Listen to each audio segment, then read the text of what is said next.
Hello students, welcome to আড্ডা 24/7 official Bengali channel. প্রত্যেককে স্বাগত জানাচ্ছি আজকের এই সেশনে।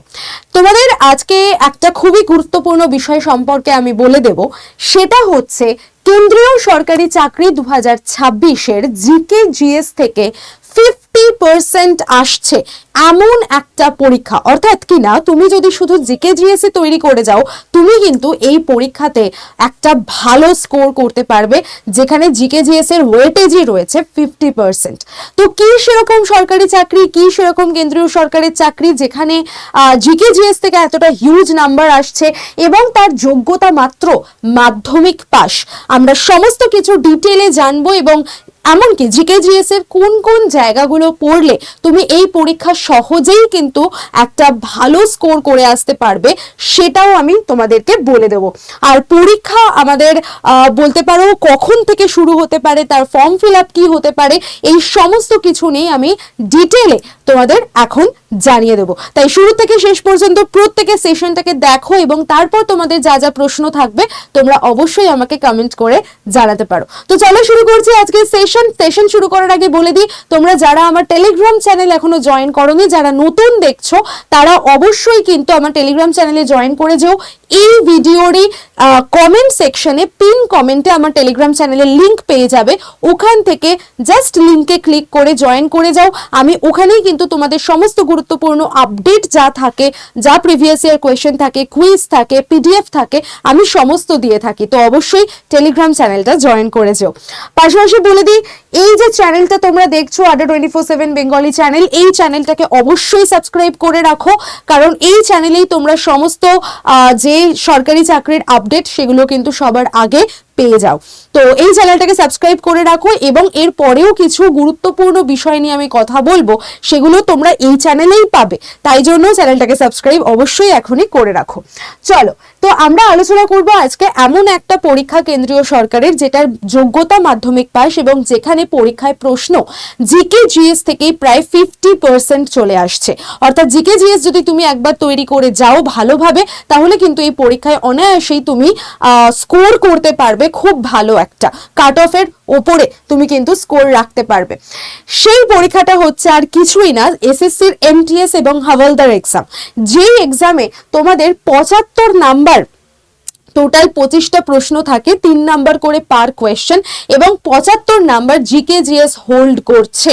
তো এই যে পরীক্ষাটার কথা আমি বললাম, এখানে তুমি জাস্ট তোমাদের হাতে এখন কতটা টাইম আছে চলো আমি একটুখানি বলে দিই।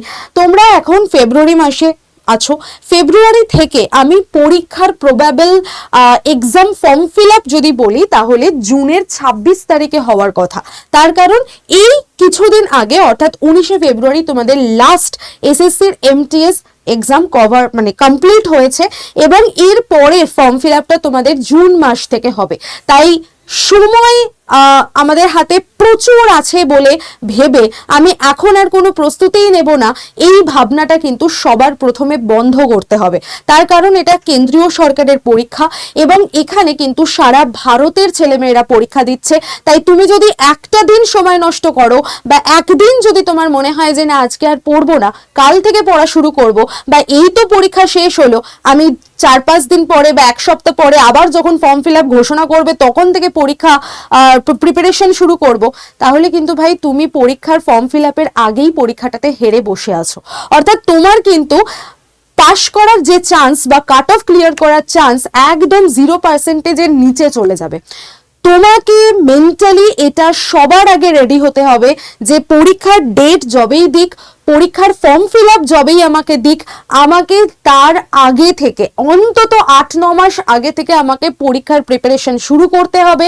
একদম নিজেকে স্ট্র্যাটেজিক্যালি রেডি করে ফেলতে হবে এই পরীক্ষার জন্য এবং তারপর যখন ফর্ম ফিল আপ করতে বলা হবে, ফর্ম ফিল আপ করবো, পরীক্ষার ডেট দেবে, পরীক্ষা দিয়ে আসবো। ফর্ম ফিল আপ থেকে পরীক্ষার ডেট ঘোষণা, এই টাইম পিরিয়ডটা মাঝে যদি আমার 2 থেকে 3 মাসও টাইম থাকে, এই টাইমটায় আমি অন্য কোনো আর নতুন পড়া পড়বো না, যা সিলেবাস কমপ্লিট করে এসেছি সেগুলোকে রিভিশন দেব। এইরকম একটা প্রস্তুতি আমাদেরকে কিন্তু নিয়ে তবেই এগোতে হবে। এখন যা সিচুয়েশন, এখন যা আমাদের কম্পিটিশন বেড়েছে সেই পর্যায়ে দাঁড়িয়ে, অর্থাৎ আগে যা ভাবা হতো যে পরীক্ষার ফর্ম ফিল আপ যবে বেরোবে তবে পড়বো, সেই মিথ বা সেই কনসেপ্টটা একদম ভেঙে ফেলো প্রথম দিন থেকে।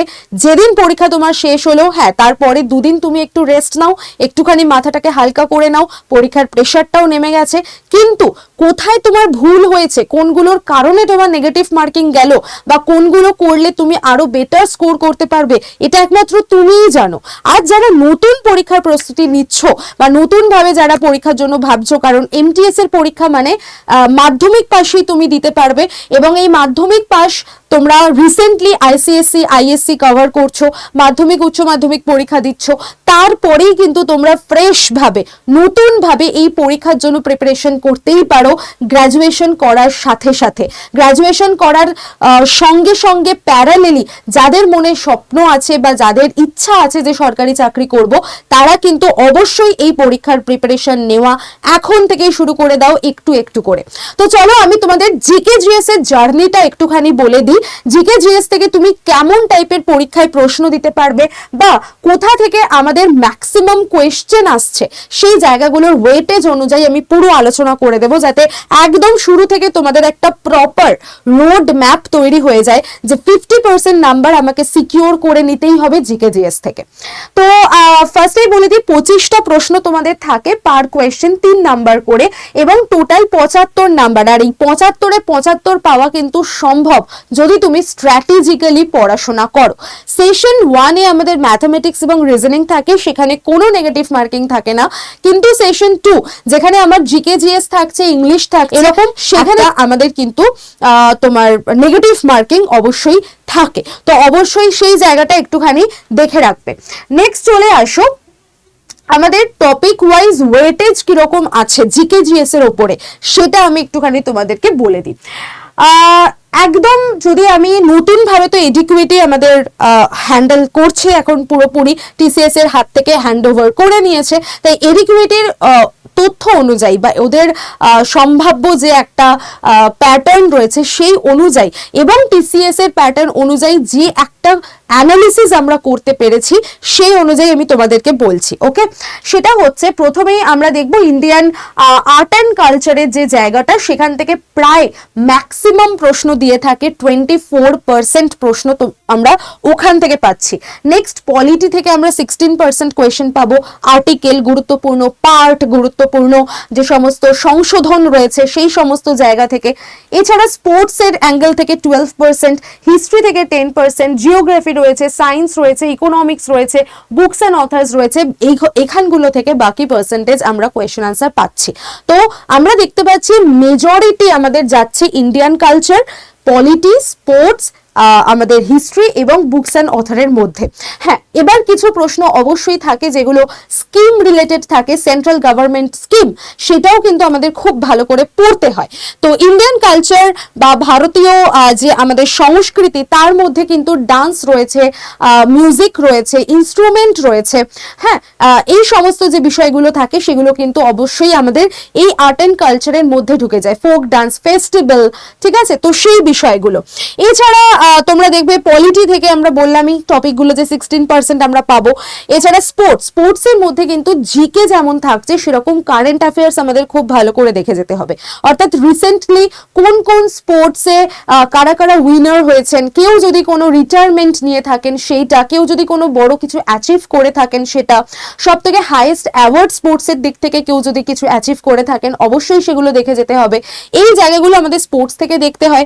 হিস্ট্রি থেকে তুমি মডার্ন হিস্ট্রি থেকেই ম্যাক্সিমাম কোয়েশ্চেন দেয়, কিছু কিছু কোয়েশ্চেন আমাদের প্রাচীন যে বই লেখা হয়েছিল সেই সমস্ত, আকবরের সময়, সমুদ্রগুপ্তের সময়, চন্দ্রগুপ্ত মৌর্যের সময় ইত্যাদি, আমি যদি আরো পিছনে যাই গুপ্ত সাম্রাজ্যের সময়, এই সময় যে সমস্ত আমরা বইয়ের উল্লেখ পাবো, শিলালিপির উল্লেখ পাবো, এইগুলো আমাদেরকে একটু দেখতে হবে।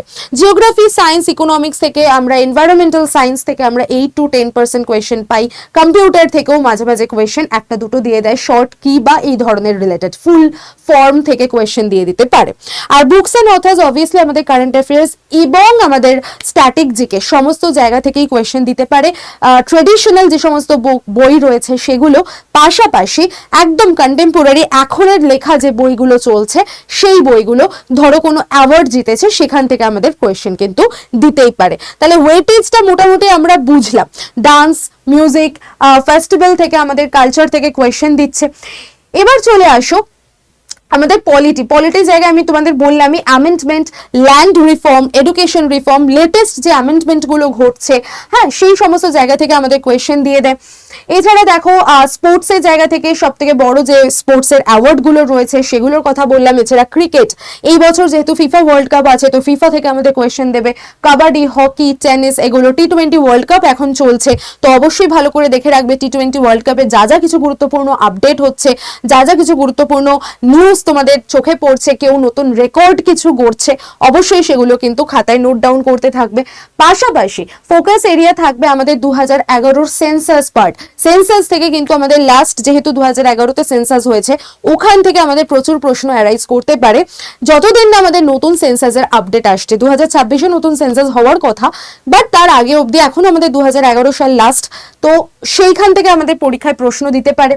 নেক্সট চলে আসো হিস্ট্রির অ্যাঙ্গেল থেকে। হিস্ট্রি তো আমি বলেই দিলাম, সেখানে তোমাদের ফ্রিডম ফাইটার্স যারা রয়েছেন তাদের কথা, আইএনসির কথা, Indian national Congress, cabinet mission, যে সমস্ত গুরুত্বপূর্ণ যুদ্ধ তাদের ডেট, কোন ইয়ারে ঘটেছে, কোন গভর্নর জেনারেল, কোন ভাইসরয়ের আমলে সেটা ঘটেছে, এগুলো কোন গুরুত্বপূর্ণ রিফর্ম এসেছিল, ঠিক আছে, তো সেইগুলো শিক্ষা সংস্কৃতির দিক থেকে রিফর্ম এসছে, আমাদের নারীর সংস্কৃতি, নারী সংস্কারের দিক থেকে কিছু রিফর্মস, এইগুলো আমাদেরকে একটু পড়তে হবে।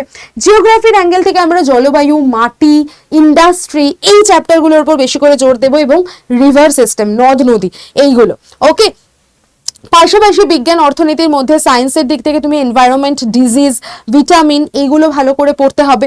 ইকোনমিক ফোরামের দিক থেকে বেসিক কনসেপ্ট এবং ফিজিক্যাল পলিসি, এগুলো আমাদের একটু জেনে রাখতে হয়। তো টোটাল আমরা দেখছি যে আমাদের এখন এমটিএস এর স্টেটমেন্ট বেসড কোয়েশ্চেনের একটা বেশ ভালো তোমার প্যাটার্ন আসছে। তো এই স্টেটমেন্ট বেসড কোয়েশ্চেন যেগুলো আমরা হার্ড কোয়েশ্চেনের পর্যায়ে ফেলতে পারি, মোটামুটি 15% আমাদের এরকম স্টেটমেন্ট বেসড কোয়েশ্চেন আসে। মডারেট কোয়েশ্চেনই কিন্তু আমাদের ম্যাক্সিমাম আসে। 45% কোয়েশ্চেন আমাদের ইজি টু মডারেট আসে। 15% যেটা সব থেকে হার্ড লেভেলের কোয়েশ্চেন, সেগুলো আমাদের অনেকই সংখ্যায় কম থাকে। আর ইজি লেভেল কোয়েশ্চেন যেটা সবাই অ্যাটেন্ড করতে পারবে, এখানে কিন্তু আমাদের আসল যে কম্পিটিশনটা এখানে নয়, আসল কম্পিটিশন আমাদের এই দুটো পার্টের মধ্যে ডিপেন্ড করছে, ঠিক আছে। যারা মোটামুটি আমাদের কাট অফও দেখবে এইরকম একটা স্তরে কিন্তু ডিপেন্ড করে, অর্থাৎ এই 40% নাম্বার সকলেই তুলে ফেলতে পারবে। 45%-এর মধ্যে কেউ হয়তো একটা দুটো কোয়েশ্চেন স্লিপ খেলেও খেতে পারে, তো সেই জায়গাটায় কাট অফটা আমাদের ডিপেন্ড করে। প্লাস যারা হার্ড কোয়েশ্চেনগুলো উত্তর ভালোভাবে ঠিক করে দিয়ে আসতে পারছে, তাদের তো সোনায় সোহাগা, তারা তো একদম কাট অফের ভালোই উপরে থাকবে, তো অবভিয়াসলি তারা চান্স পেয়ে যাবে। তো এইরকম একটা জায়গায় কিন্তু আমাদেরকে মোটামুটি দাঁড় করিয়ে দিয়েছে এখন এসএসসির এমটিএস এর পরীক্ষা, যেগুলো রিসেন্ট আপডেট অনুযায়ী আমি পাচ্ছি। এইবার তোমরা এখানে উদাহরণ হিসেবেও দেখতে পারো, যেরকম ইজি কোয়েশ্চেনের মধ্যে একদম ডিরেক্ট কোয়েশ্চেন দেবে যে সরো অফ বেঙ্গল কাকে বলা হয়, বা বাংলার দুঃখ কাকে বলে, একদম ডিরেক্ট কোয়েশ্চেন। মডারেটের মধ্যে দেখো which amendment change the preamble, প্রিয়াম্বলকে চেঞ্জ করেছিল কততম অ্যামেন্ডমেন্ট, এই টাইপের একটু হার্ড লেভেল কোয়েশ্চেন দেয়। আর একদম হার্ড কোয়েশ্চেনের মধ্যে তোমাকে হয়তো ফিসকাল পলিসির 4টে স্টেটমেন্ট দিয়ে দেবে, দিয়ে বলবে এর মধ্যে কোনগুলো সঠিক, কোনগুলো ভুল, কোন কোন স্টেটমেন্টগুলো সঠিক সেগুলো বলো। তো এগুলো হচ্ছে আমাদের একদম হার্ড লেভেলের কোয়েশ্চেন। আচ্ছা, এইবার তোমাদেরকে একটা কথা বলে দিই, এত কিছু তো আমি আলোচনা করলাম, এত কিছু বললাম যে জিকে জিএস থেকে এই টাইপের প্রশ্ন আসতে পারে, তোমাদের এইভাবে পরীক্ষার জন্য প্রস্তুতি নিতে হবে, তোমাদের একটা ভালো হ্যান্ডসাম স্যালারি, একটা সিকিউর জব, মাধ্যমিক পাশের পরেই তুমি পরীক্ষা দিতে পারবে। যারা রিসেন্টলি মাধ্যমিক উচ্চ মাধ্যমিক পাশ করছো তারা এই পরীক্ষার জন্য অ্যাপিয়ার হতে পারবে। কিন্তু সবার আগে যেটা দরকার সেটা হচ্ছে প্রস্তুতি। তুমি প্রস্তুতি নেবে কোথা থেকে? এত কিছু তো আমি জানলাম, বুঝলাম, ওকে। প্রস্তুতি নেওয়ার জন্য তোমাকে যেটা করতে হবে, আমি আগেই বললাম যে আমাদের যে Adda 24/7 বেঙ্গলি চ্যানেলটা দেখছো, অবশ্যই চ্যানেলটাকে সাবস্ক্রাইব করে রাখো, কারণ এই চ্যানেলেই আমি তোমাদের ডেডিকেটেডলি কিন্তু ক্লাস করিয়ে থাকি এবং সেখানে তোমরা দেখতে পাচ্ছ এসএসসির এক্সাম এমটিএস আমাদের যে এক্সামটা হবে তার জন্য আমি অলরেডি তোমাদের জিকে জিএস এর ওপরে একটা ক্লাস অ্যারেঞ্জ করছি এবং এই ক্লাসটা যেটা তোমরা দেখতে পাচ্ছ যে লাইভ সেশনের মধ্যে তোমরা পেয়ে যাবে, এই ক্লাসটা কিন্তু আমি আগামী বৃহস্পতিবার থেকে শুরু করছি। ওকে, আগামী বৃহস্পতিবার থেকে এই ক্লাসটা তোমাদের জন্য থাকবে ঠিক দুপুর 3টের সময়। এর আগে আমার যারা WBSSC গ্রুপ সিডির স্টুডেন্ট ছিলে, যারা এই পরীক্ষার জন্য প্রিপারেশন নিয়েছো, আমার কাছে পড়েছো, আমি দীর্ঘদিন তাদের পড়িয়েছি, দীর্ঘদিন তাদেরকে পরীক্ষার জন্য প্রিপারেশন করিয়েছি এবং তারা জানে যে প্রত্যেকটা প্রশ্ন তারা কিন্তু পরীক্ষায় কমন পেয়েছে। তাই তুমিও যদি প্রথম দিন থেকে আমার সাথে থাকো, আমি তোমাদের বলছি তোমাদের পরীক্ষায় টপিক বা তোমাদের পরীক্ষায় প্রশ্ন আমি তোমাদের কমন দেওয়াবো যদি তোমরা প্রথম দিন থেকে আমার সাথে এই লড়াইয়ে থাকো। ঠিক আছে, তো অবশ্যই তোমরা কিন্তু ক্লাসটাকে দেখবে, ফ্রিতে নোটস পাবে, কোনো চাপ নেই। কিন্তু এই ক্লাস বা এই নোটস তারাই বুঝতে পারবে যারা মোটামুটি সিলেবাস কমপ্লিট করে ফেলেছে, যারা মোটামুটি তাদের সিলেবাস সম্পর্কে আইডিয়া আছে, second time, third time, fourth time তারা এই পরীক্ষা দিচ্ছে। কিন্তু যারা নতুন একদম ফ্রেশার, তারা তো সিলেবাস জানে না, তারা তো নিজেরাও বুঝতে পারছে না যে কোথা থেকে শুরু করব। আমি যদি এখন একটা ফিসকাল পলিসি নিয়ে কোয়েশ্চেন নিই, এই ফিসকাল পলিসি খায় না মাথায় দেয়, তারা সেটাই জানে না। তো তাদের জন্য তো একটা বেসিক কনসেপ্ট ক্লিয়ার করতেই হবে। তাদের জন্য আমি বলবো যে তোমরা আর কোনো দিকে না তাকিয়ে ভাই আমাদের যে এসএসসির ফাউন্ডেশন ব্যাচ রয়েছে তোমরা সেটা নিতে পারো। কারণ দেখো, তোমাদের ফার্স্টে কি করতে হবে, নিজেদের কনসেপ্ট ক্লিয়ার করতে হবে, জিরো থেকে হিরো হতে হবে। তো তুমি যদি কিছুই না জানো, তুমি যদি শুধু এমসিকিউ প্র্যাকটিস করো, কোনোদিনও বুঝতে পারবে না, উল্টে ডিমোটিভেটেড হয়ে যাবে যে আমি কোয়েশ্চেনের উত্তর করতে পারছি না, তো আমি হয়তো কিছু পারবো না, এরকম একটা ডিমোটিভেশন নিজের মধ্যে চলে আসবে। ভুলভাবে গাইডেড হবে তোমরা, তোমাদের দাদা দিদি বা অন্যান্য কেউ হয়তো বলবে তুই পাচ্ছিস না তো কোনো পরীক্ষার কোনো উত্তর করতে, তোর দ্বারা হবে না সরকারি চাকরি, ছেড়ে দে, এই টাইপের ভুলভাল কথাবার্তা শুনতে পাবে।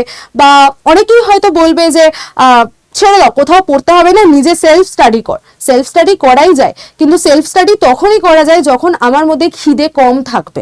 কারণ সেলফ স্টাডি করার জন্য যে সময়, যে এফোর্ট দিতে হয়, সেটা এই মুহূর্তে দাঁড়িয়ে দেওয়াটা খুব কঠিন ব্যাপার। কারণ সারা মানে কি বলবো, আমাদের ভারতের মধ্যে এটা পরীক্ষা হচ্ছে এবং আজকে মাধ্যমিক পাশ করে যে ছেলেটা পরীক্ষা দিচ্ছে, সে কিন্তু যে গ্র্যাজুয়েশন পাশ করে আছে সেই ছেলেটার সঙ্গে পরীক্ষায় বসছে। অর্থাৎ তার স্টাডি করার যে সময়টা আর যে অলরেডি গ্র্যাজুয়েশন পাশ করে নিয়েছে, এমটিএস পরীক্ষা 2-3 বার দিয়ে দিয়েছে, তার যে সেলফ স্টাডির পরিধি, দুটোর মধ্যে আকাশ পাতাল তফাৎ।